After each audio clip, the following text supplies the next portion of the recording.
Halo semuanya, kembali lagi bersama saya Kak Fer. Di video ini kita akan membahas bagaimana caranya membuat repository di GitHub, kemudian kita menambahkan file, kemudian kita melakukan update file. Untuk yang belum tahu GitHub itu apa, silahkan tonton video sebelum ini. Oke, kita langsung masuk aja ke github.com. Kemudian di kiri ini ada tombol create repository, kemudian kita isi nama repository kita. Misal saya mau isi nanti pakai kode bahasa C, dan saya namain bahasa C pemula. Kemudian di bawah description ini opsional, bisa diberi atau enggak. Kemudian ada public dan private. Yang publik ini berarti nanti orang lain siapapun tanpa login ke GitHub itu bisa melihat file kita dan bisa melakukan download. Kalau privat ini yang bisa lihat itu pemilik awalnya, owner, dan kolaborator yang di-invite si owner. Nah, contoh kali ini saya bikin publik ya. Ini berguna untuk biasanya itu sering digunakan di universitas untuk mengumpulkan tugas. Jadi diperintahkan tugasnya itu di-upload ke GitHub, kemudian link GitHubnya diberikan ke dosennya. Jadi saya berikan contohnya publik.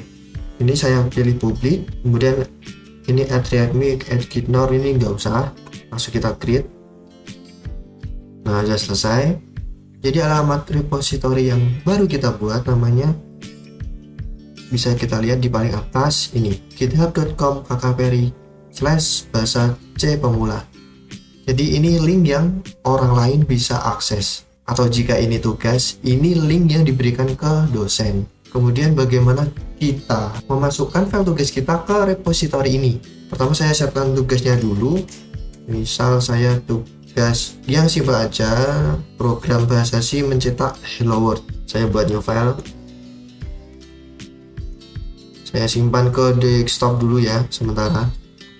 Nah, jadi ini diibaratkan tugas saya ya. Saya mempunyai tugas membuat hello world menggunakan bahasa C, sementara ini posisinya di desktop ini namanya hello. Oke, jadi cara untuk mengupload file ke GitHub ini, yang pertama cara yang paling simpel itu upload via web, tapi itu kita nguploadnya nggak bisa banyak langsung ya. Oke, ada banyak cara untuk mengupload ke GitHub ini. Seperti yang pertama itu upload via webnya. Ini kalau kalian banyak tapi susah. Kemudian cara pakai Microsoft VS Code, ini yang paling gampang. Kemudian cara yang ketiga pakai aplikasi GitHub Desktop. Yang pertama saya contohkan untuk mengupload menggunakan web browser. Nah, di sini bisa kita lihat ada tulisan uploading an existing file. Kita klik aja. Atau kalau nggak ketemu di foldernya kita beri alamatnya /upload. Nah, ini bisa kita drag atau memilih filenya secara manual. Kemudian di desktop filenya yang saya upload hello.c ini.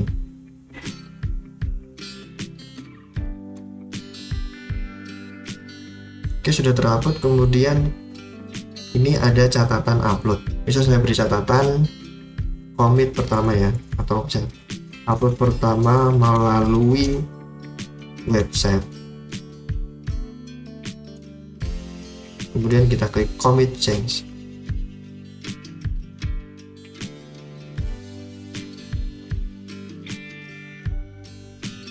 Nah, filenya udah terupload nih, hello.c. Kemudian ini ada riwayatnya satu commit, ini bisa kita klik.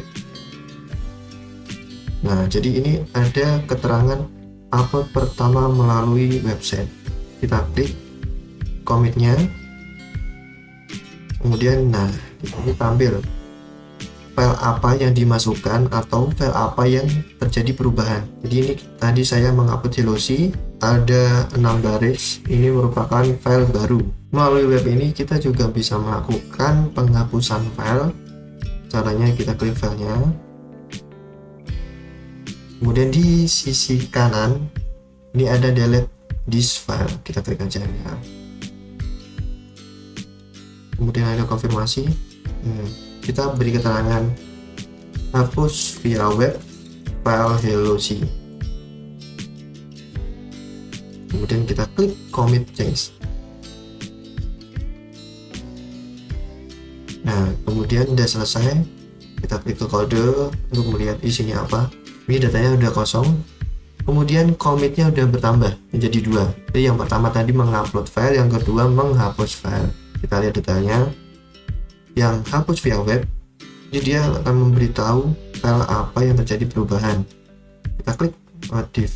Nah, jadi GitHub ini tahu baris 1 sampai 6 di file helloc terjadi penghapusan atau perubahan. Nah, ini yang dimaksudkan version control. Jadi setiap ada file, perubahannya akan tercatat secara unik. Oke, pada video kali ini cukup upload via web, kemudian kita akan lanjutkan upload menggunakan VS Code dan GitHub Desktop.